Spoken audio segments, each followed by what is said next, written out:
Okay, thank you. Good afternoon. Thanks for that introduction, John. Hope I can live up to the expectations, and thanks to the organisers for inviting me, and apologies for those of you who have to listen to me twice this week. So yeah, I don't work a bit harder than normal because it's just not a cut and paste job of previous talks or putting together the usual talk. So I'm going to try and, I've added a bit on the title as well, so trying to show how the modelling of cancer does get hopefully to the clinic and try and make a difference to clinical decisions. So here we go. The usual overview of cancer. Well, we've had a lot of nice talks this week on cells in general and cancer in specific, so I won't dwell too much on that because I'm sure a lot of people now know all about cancer and what it is and what it does. And I'm going to go through three applications in cancer modelling through the three scales that we've been working on over the last few years. Some intracellular modelling, cell scale modelling, and then tissue scale modelling. And then, as Jane said, the dreaded word impact, I'll touch on that at the end. Okay, so if we go to cancer, cancer is a disease of cells. So any cell in the body can become cancerous and develop into cancers. Most of our work over the years has been on solid tumours, which account for a large number, over 90% of all cancers. So we haven't modelled leukemias and blood cancers and such. They are different, obviously, because they just are cells in the blood. But we've looked at modelling solid tumours, all aspects of solid tumour growth, and recently treatment for solid tumours. So that's chemotherapy and radiotherapy. And if you look at an individual cancer cell, immediately you can see all the differences between a cancer cell and a normal cell, and that goes up through to cell scale and tissue scale levels. There's differences with cancerous tissue to normal tissue. We heard earlier in the week about if a surgeon can feel the difference physically, biomechanically, with cancerous tissue and normal tissue. It's literally palpable at that large scale. But at the cellular scale, of course, at the bottom line, it's some genetic mutation that's gone wrong. So there's something wrong with the DNA.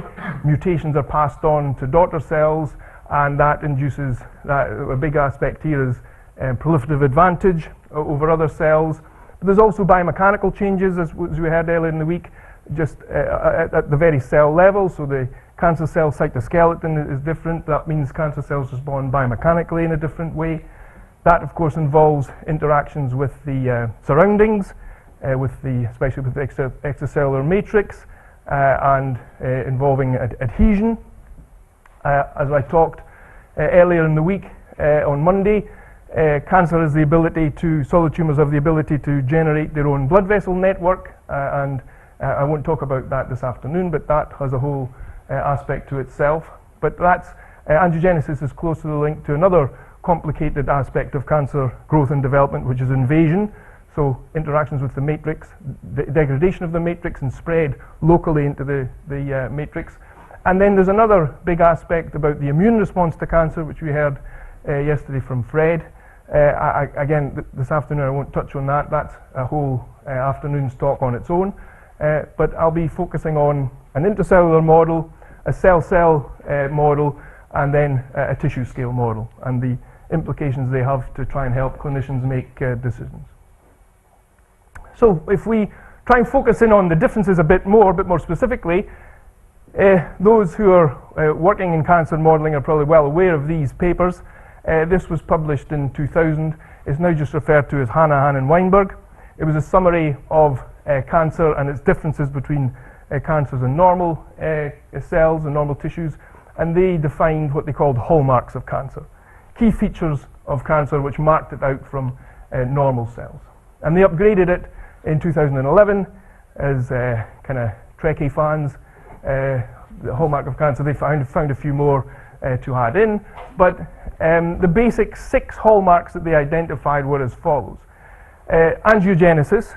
So as there was talk earlier, there's a few talks on angiogenesis this week.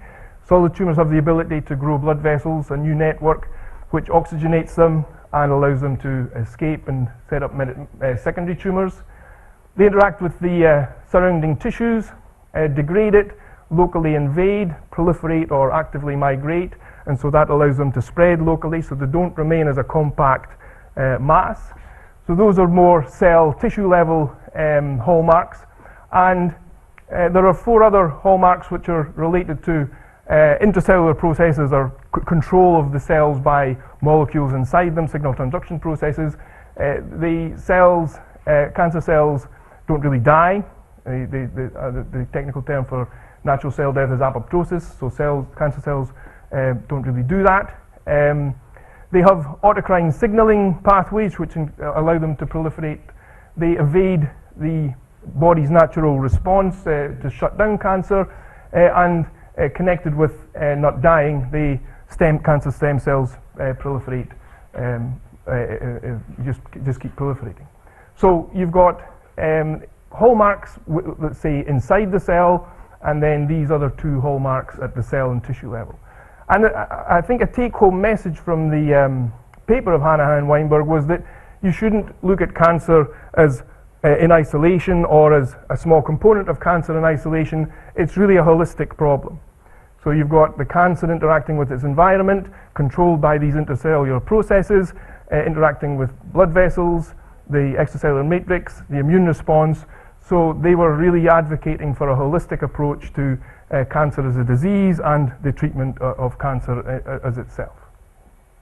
So we've tried to take that approach in our modeling as well. Although again, with modeling, it's nice, you can take out a part of the jigsaw and study it, and another part of the jigsaw and try and build up the jigsaw through modeling and link up the pieces together bit by bit. So here's some real data, so to speak. This is a cross-section of a breast tissue from a colleague at Nine Wells Hospital, Professor Alistair Thompson, who's now in the MD Anderson Cancer Center in Houston in Texas. So this is breast tissue, and you can see in the middle here is a white tissue. That's a breast tumor, which has grown up to, this is a few centimeters in size, so this is maybe 1 centimeter or so. That's a palpable cancerous mass, which is invading the normal breast tissue.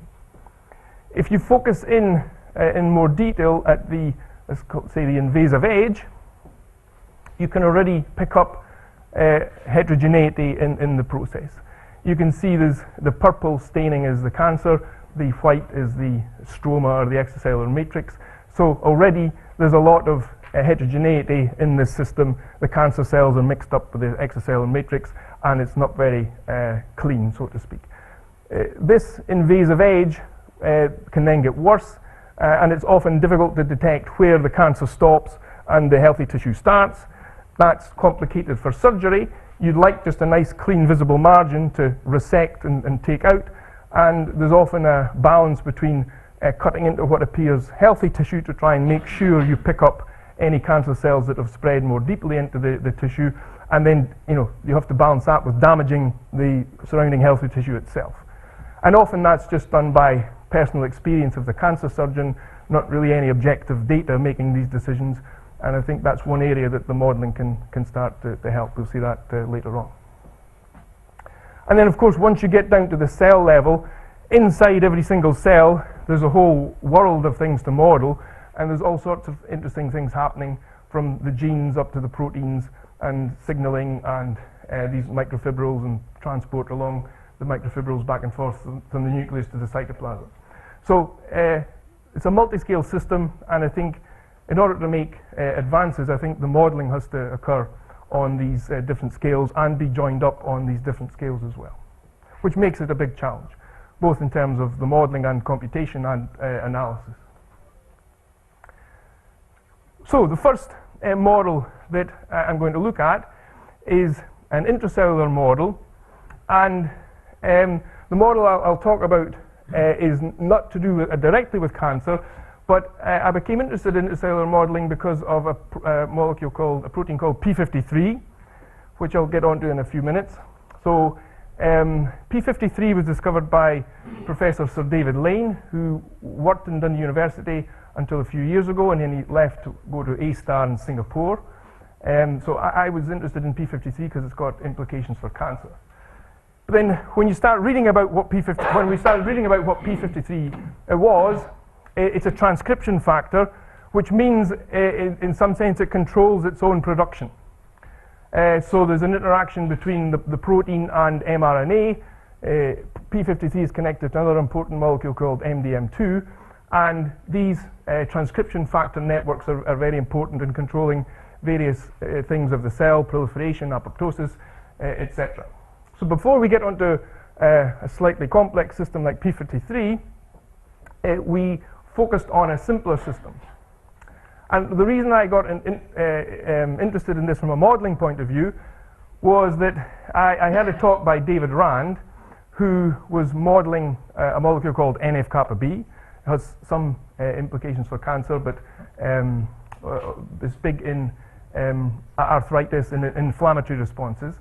And he'd modeled NF-kappa B with some colleagues in Manchester and Liverpool. And at the beginning of his talk, he showed this movie, which is from Mike White's group. And they had looked at NF-kappa B in single cells. So they tagged the NF-kappa B with red fluorescent and green fluorescent protein. And this was their simulation. This is the real data that David Rand was then trying to model. And what struck me is that you can see that the nuclei go black and then they shine red, then they go black and then they shine red, and the cytoplasm kind of does the opposite. The cytoplasm goes a bit dark and then it shines red. So to me, and then David Rand went on and gave a very nice talk where he essentially ignored the internal structure of the cell and said it's a well-mixed reactor, we'll just use ODEs, and they used ODEs to look at the concentration levels of all the molecules in the system. But the movie really stuck with me because when I saw the nuclei light up and go dark, it really struck me this is a spatial problem. That the molecules are clearly going in, they're doing something in the nucleus, so they're lighting up, and then they're going out of the nucleus, and the nucleus is going dark. So when you look at this over time, mash up all your cells, and get all the concentrations of the molecules, clearly you will get temporal oscillations just from that. But to me, it was a spatial oscillation problem in its essence. So, and in fact, when you look at these gene-regulated networks, this is at the core of all gene-regulated networks. You've got some molecule X that upregulates Y, which downregulates X, either directly or indirectly. So naturally, these systems oscillate, both temporally and, as we've seen from that previous movie, spatially. So, in fact, there is a molecule which is just this system, the protein and its mRNA, and it's a molecule called HES1. It's got implications in cell differentiation, and it's been studied in mice embryonic stem cells because levels of this protein can differentiate cells one way or another way. And it's got some implications for cancer in a bit of a tenuous way. So what we did, rather than develop an ODE system, and the problems with these ODE systems are when you try and simulate them, you don't get any oscillations. And so what people have done in the past is take ODE systems without oscillations and put in a discrete time delay. So as soon as you put in a discrete time delay, of course, you're pretty much guaranteed to get oscillations, and people were happy with that for a long time in systems biology. But as I say, when I saw that movie with the NF-kappa B, I was really convinced that it's a spatial problem. So we developed a model where we had HES1 protein and mRNA. The mRNA was produced in the nucleus.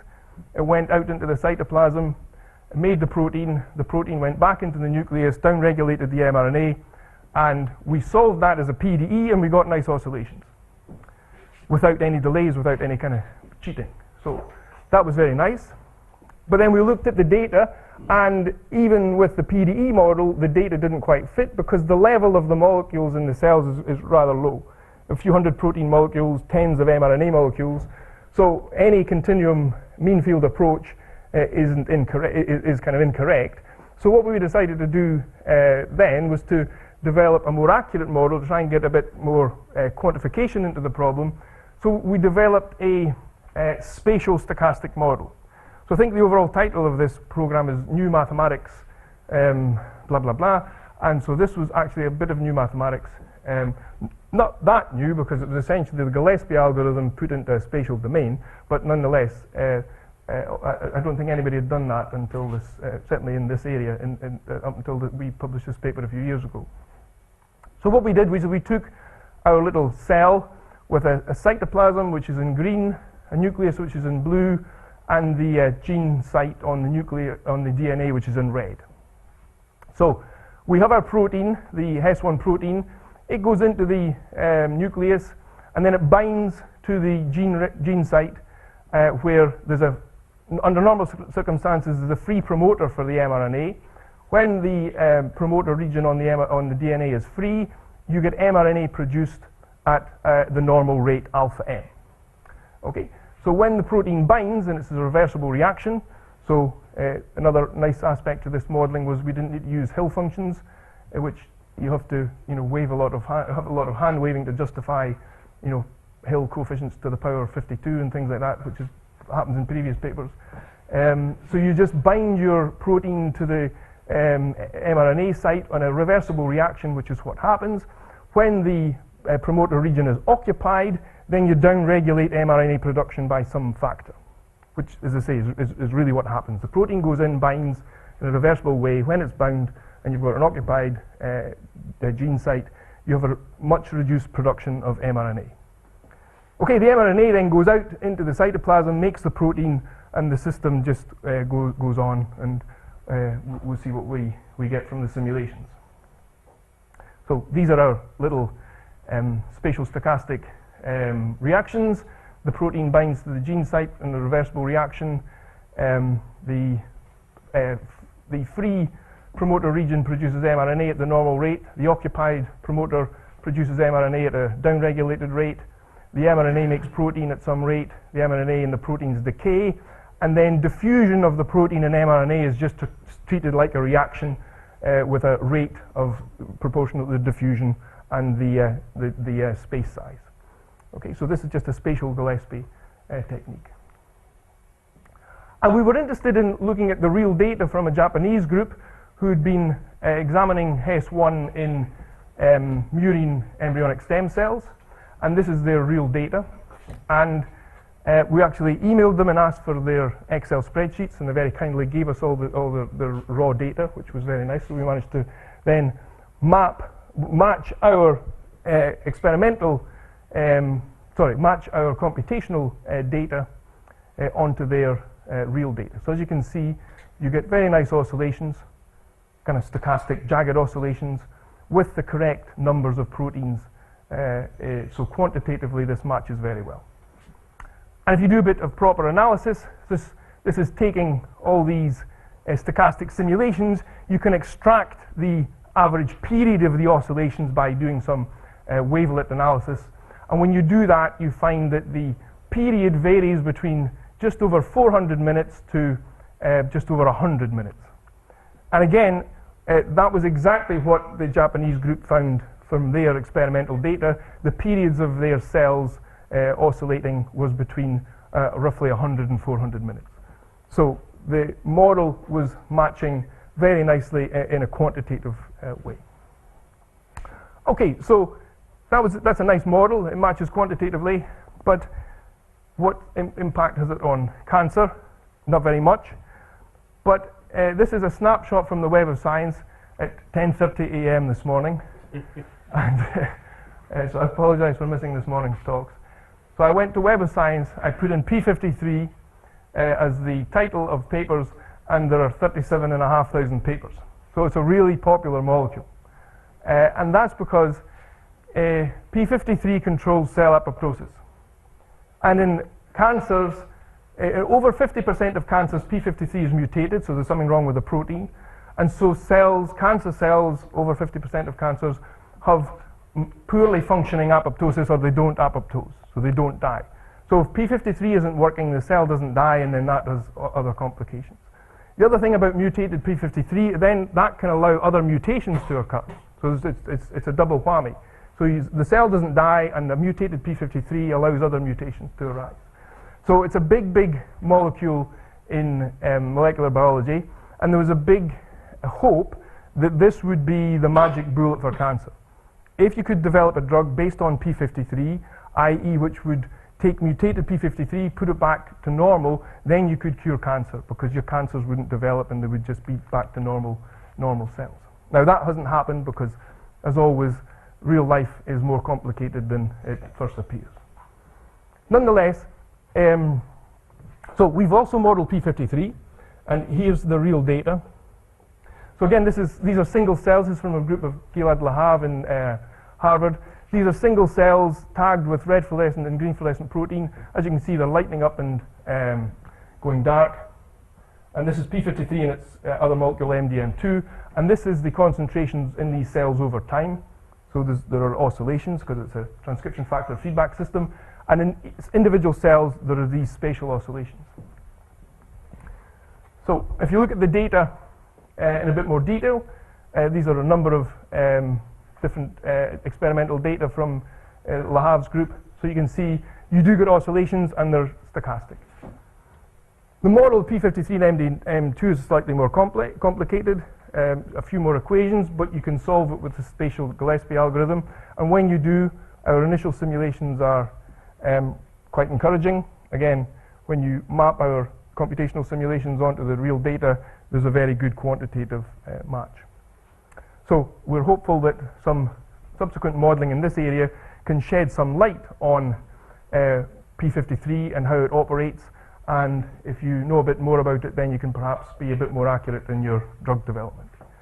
And I think a key mathematical result, which has implications for understanding the biology, is the following.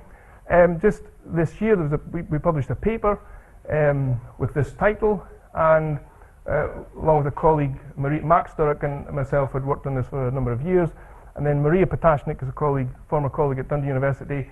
Maria essentially did all the hard analytical work, but we were able to prove that the diffusion coefficients of the molecules in these feedback systems, well, certainly in the Hess1 system, was a Hopf bifurcation parameter. So the diffusion is causing the oscillations.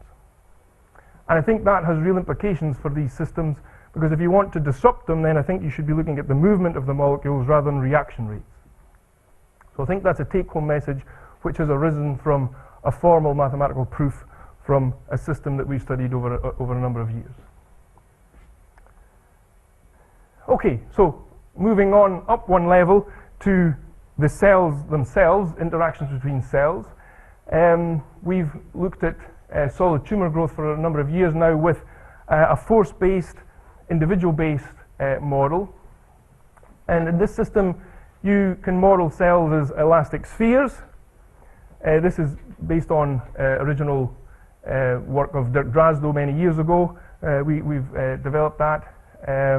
And you can give the spheres a maximum radius to grow to, so you can allow your spheres to grow, and when they get to the maximum radius, you can divide them into two daughter cells with some cell cycle with some proliferation rate, roughly 24 hours plus or minus a bit.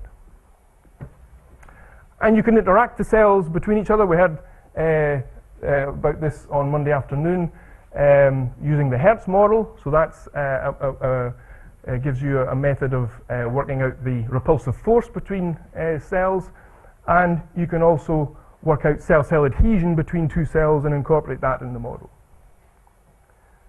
So here's the Hertz model, which is formulated first of all as a potential. This is the potential function between two cells of radii I and j, and it takes into account their biomechanical properties by assuming they're elastic spheres, as I mentioned. So you've got the elastic properties of the cell described by the elastic moduli and Poisson ratios, and then you can also add in the adhesive forces between two cells by estimating their contact area. And then what we did for this system was make it into a multi-scale system when you interact the cells together by looking at how the adhesion forces are controlled through intracellular signaling pathways. So here's a nice little movie of epithelial cells in a Petri dish.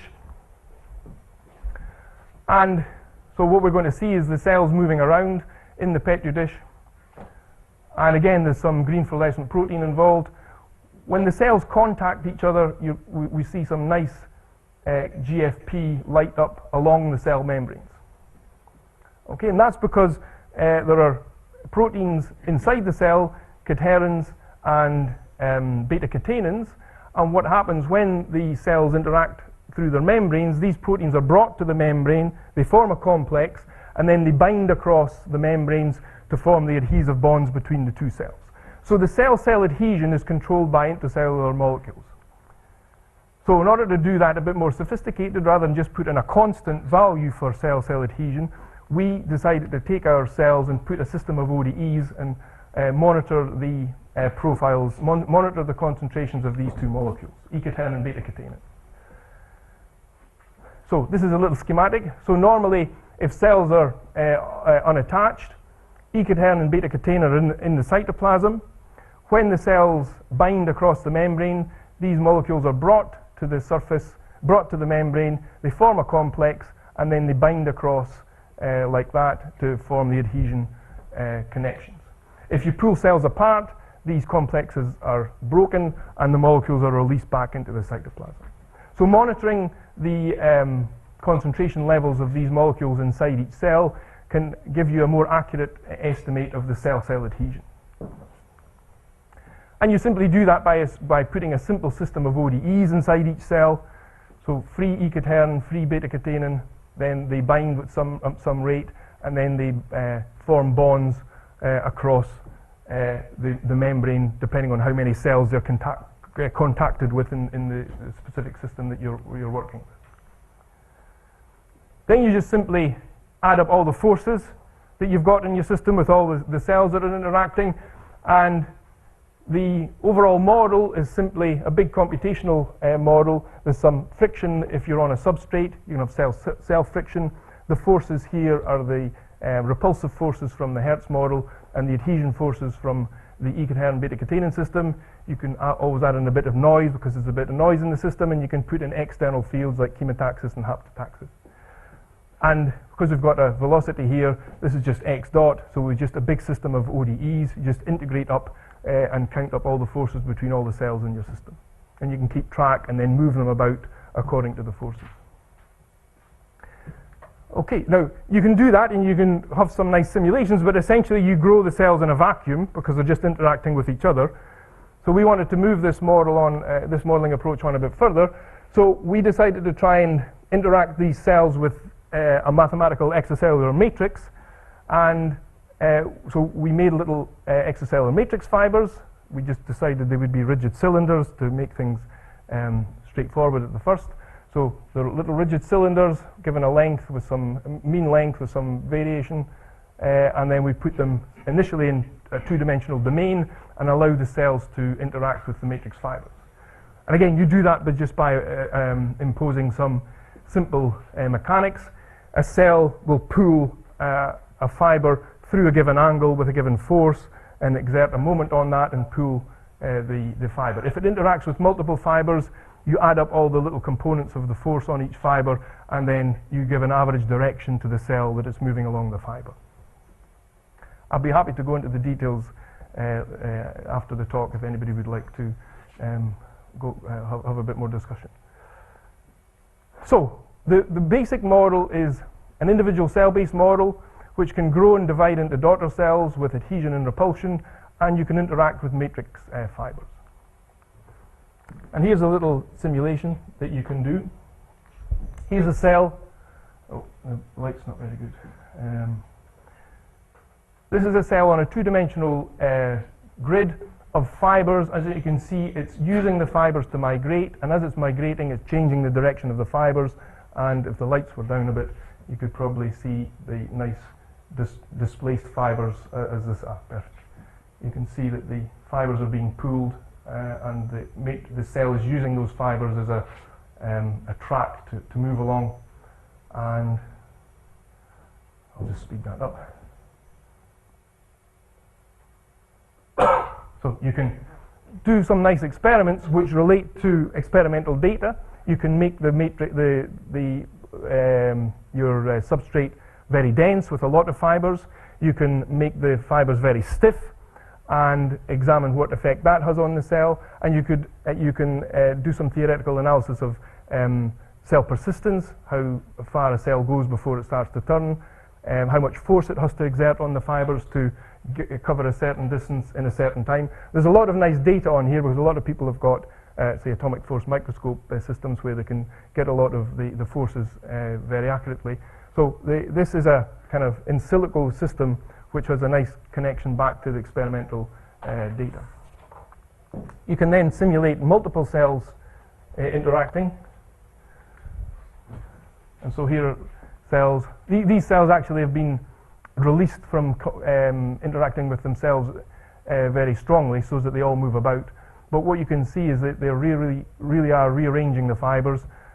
Some of them are disconnected completely from the overall kind of body of the cells. If you consider most of them are here, you get some that are wandering very far away. They become completely detached and disconnected.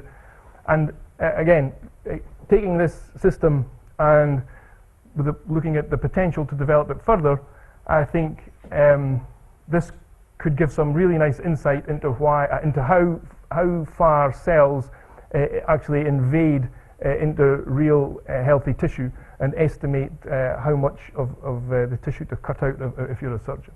Of course, that needs a lot more data to parameterize the model with, but I think this is a very nice platform to base that type of approach on.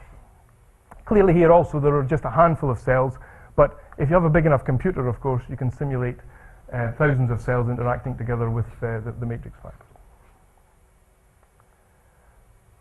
Okay, and as I said, you can investigate how fiber length, fiber density, the stiffness, the alignment of the fibers, how that affects the average cell speed, and the persistence time, which is how far a cell goes in a given direction before it turns. All these have implications for cancer invasion. And we did have some results which showed that changing each of these aspects of the model did indeed have an effect on the cell speed and the persistence time. Okay, we also applied this to look at metastasis, which is a very important process for the spread of cancer. So what we see here is we made a very, very basic blood vessel made of green endothelial cells. So this is a little cylinder of green endothelial cells all joined together with E-cadherin, beta-catenin adhesive forces. And we've got a little red cancer cell here, and we've given it a kind of a push towards the vessel, so it's migrating towards the vessel, and eventually it's going to connect with the blood vessel and interact with the endothelial cells. And when it interacts with the endothelial cells, it binds to the surface via E-cadherin, beta-catenin. That disrupts the internal E-cadherin, beta-catenin molecules, which will in turn disrupt the bonds between the endothelial cells in the vessel. And again, because this is a nicely parameterized system and there's a lot of good data, we've used all the available data we could find and allowed the cell to interact over a reasonable period of time. And the question is, what force would the cell have to exert over what time to make it squeeze through? So that was the question we were asking. And this is just speeded up a little, but as you can see in this simulation, what's happened is that the cancer cell has exerted sufficient force over a period of about 30 minutes, and it's managed to disrupt the bonds sufficiently, and it's managed then to intravasate into the blood vessel. And of course, then the model needs to be more sophisticated. There's just a hollow tube here, but it shows that the cell exerts a force that is within experimentally measured regime. It operates over a time scale that's reasonable for this process to happen, and it can squeeze through. Now, if you could stop intravasation occurring, I mean, again, it's a bit more complicated than that because there's no basement membrane, there's all sorts of other things, but if you could stop intravasation occurring, far fewer people would die from cancer because you would essentially shut down metastatic spread.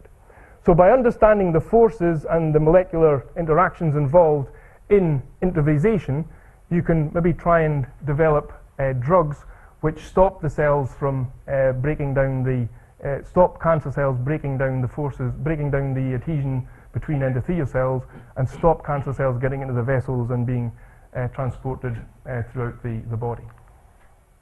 Okay, again, there's a lot more work to be done, but I think it's a good basis for future work in this area. Okay, so the next application is to stay at the cell level and look at treatment therapies. There are two main treatment therapies, okay, apart from surgery. The two main treatment therapies are chemotherapy, so you give drugs, and radiotherapy, so you give a dose of radiation to the patient, and in the hope that you will kill the cancer cells and the patient will survive. Now, most chemotherapy drugs depend on, they're not specific to cancer, they rely on identifying fast proliferating cells. So in that sense, they're cell cycle dependent. They attack cells in certain phases of the cell cycle. And the fact that they are really not targeting cancer cells specifically, they're targeting fast dividing cells. That's why when you give chemotherapy, your hair falls out because your hair cells are fast dividing, and you get sick because your cells in your stomach are fast dividing, and so the drug affects it. So those are known side effects, which are because the chemotherapy drugs are non-specific in that sense.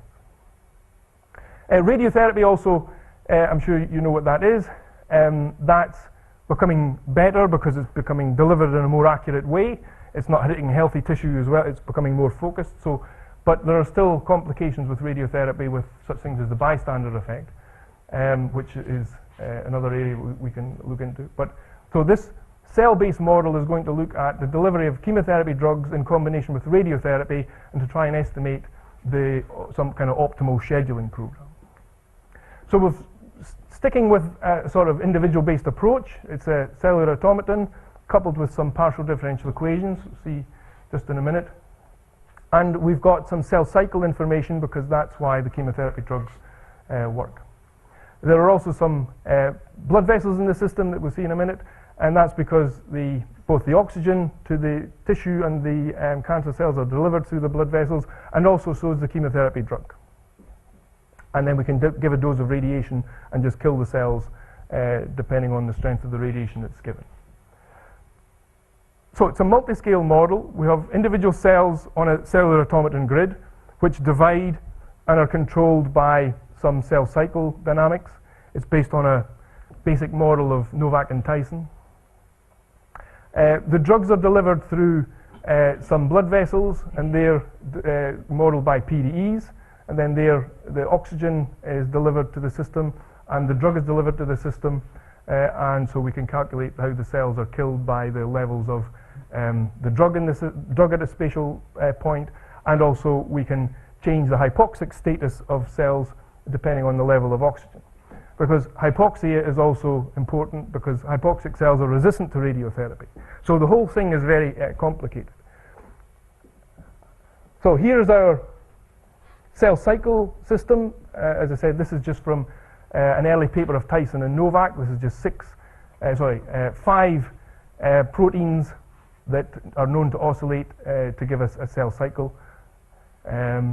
Now the Tyson and Novak model has 50 ODEs, but this is just taken to allow us some control at an intracellular level. We've worked initially on a 2-dimensional grid. We can generalize that to 3 dimensions, and you can see here this is like a 2-dimensional cross-section of tissue, and the red dots denote a cross-section of blood vessels. So we've got blood vessels in the tissue. Oxygen can be released via the blood vessels and oxygenate the tissue. So the oxygen diffuses. You can differentiate between cancer tissue and healthy tissue, give it a slightly different diffusion coefficient. It's delivered through the blood vessels at some spatial points, and then the oxygen's uptaken by the cells. And similarly, the chemotherapy drug diffuses, is delivered via the blood vessels, and then it's uptaken by the cells, and there's a bit of decay of the drug. When you deliver radiation, I think Alexander mentioned this in his talk yesterday. When you deliver radiation, it's delivered in with doses of something called grays. That's essentially the intensity of the radiation. So when you give a radiation dose, you can calculate how many cells survive by using this formula called the linear quadratic formula. So if you know the dose that you give, you can estimate the number of cells that survive by just using this formula. This is related to the fact that radiation therapy works by damaging DNA, so you get what's called single-stranded breaks and double-stranded breaks in your DNA, which then stops the cells from dividing and essentially kills them. So that's where this formula comes from. So the whole system is probably nicely summarized by this little movie. This is our two-dimensional cross-section of tissue. These are our blood vessels. They're delivering oxygen to the tissue, so red is high oxygen levels, which is normoxia, shall we say. And in this little blood vessel here, we've got the beginnings of a cancer. So we've given one cancer cell and allowed it to proliferate every 24 hours, plus or minus a few hours. So there's some asynchrony in the system. And the different colors show you the different states of the cell. Green is G1 and blue is G2SM. We've bundled G2SM all together.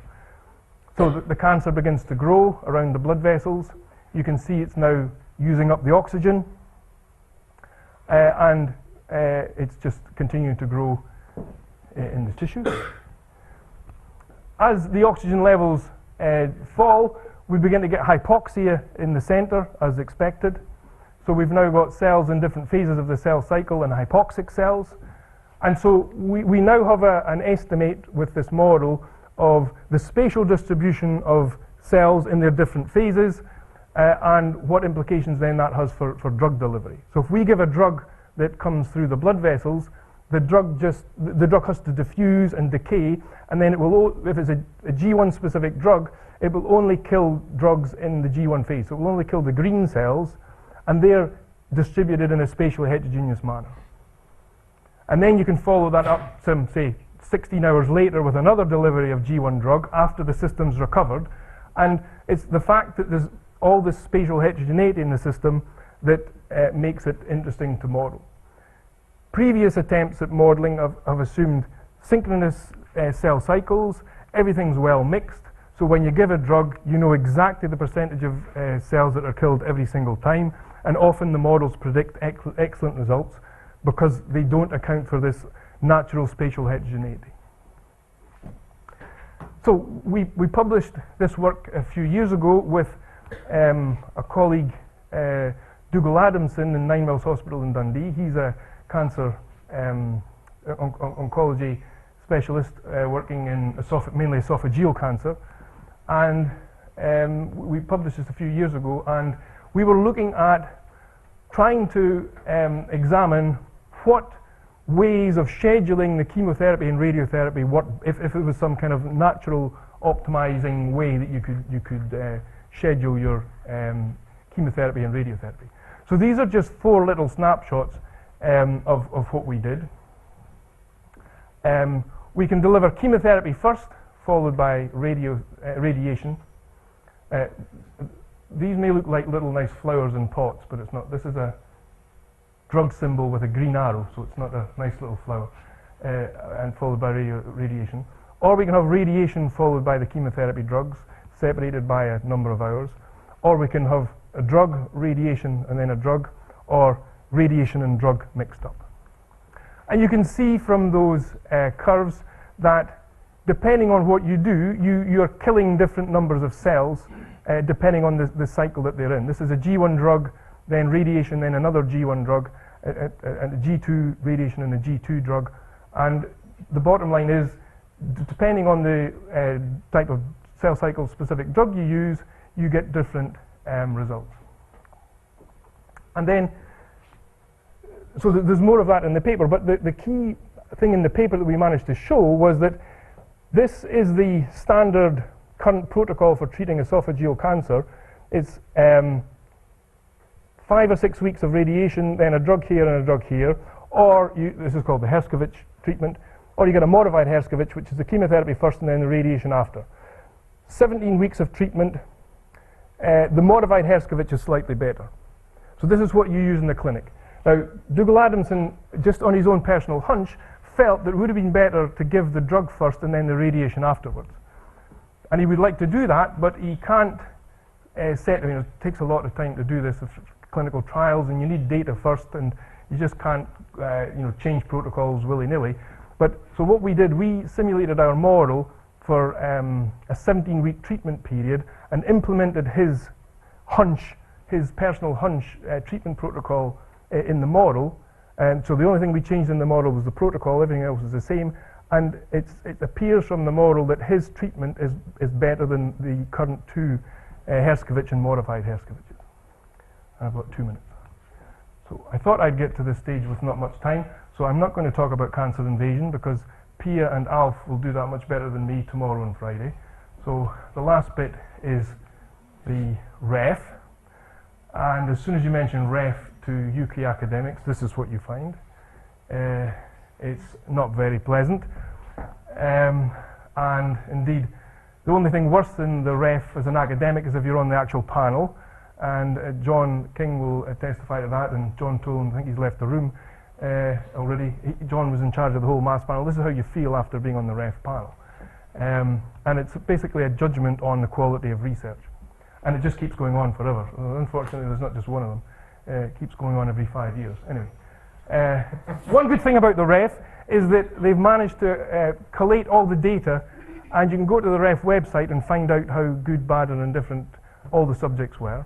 And everybody now knows that impact is now upon us and will be here to stay. So how does your research impact the real world?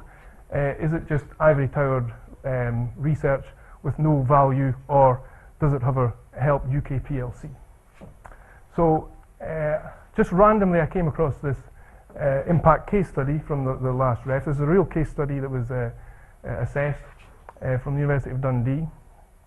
And this shows that the type of mathematical modelling that I've just described has actually been used to help improve patient treatment, clinical decisions across the world. There's a unit in the Moffitt Cancer Research Center in Florida, led by Sandy Anderson, and they really are having an effect on clinical treatment.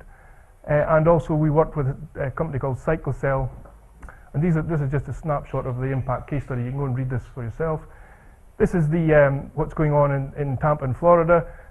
Sandy Anderson and his colleagues are using mathematical modelling techniques that they learned in Dundee, and they really are impacting on clinical decision making there, and it's being very successful according to the director of the centre. And work we did with Cyclocell led to a real development in one of their drugs called CYC1116.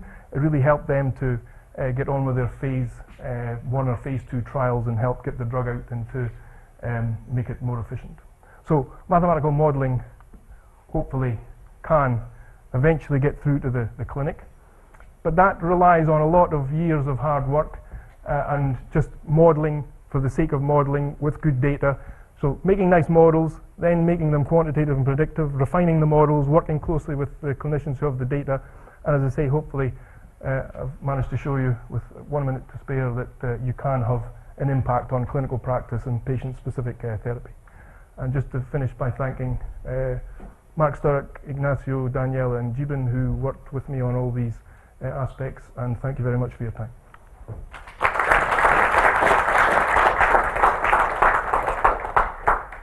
Thank you, Mark. It's great to see this from molecular biology and mechanics. There's 2 bites of the cherry in terms of raising questions. The discussion session at the end. Are there any very specific questions to Mark before we move on? Okay, if not, okay. Just on your first project, why did you go totally spatial rather than compartmentalised? Because if you look at HES1 with a compartmental model, you still don't get oscillations. But with delays you could. But then that's just using a delay again. But that's translation, which is a biological reality.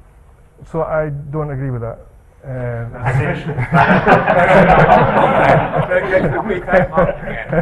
That's why I use the spatial model.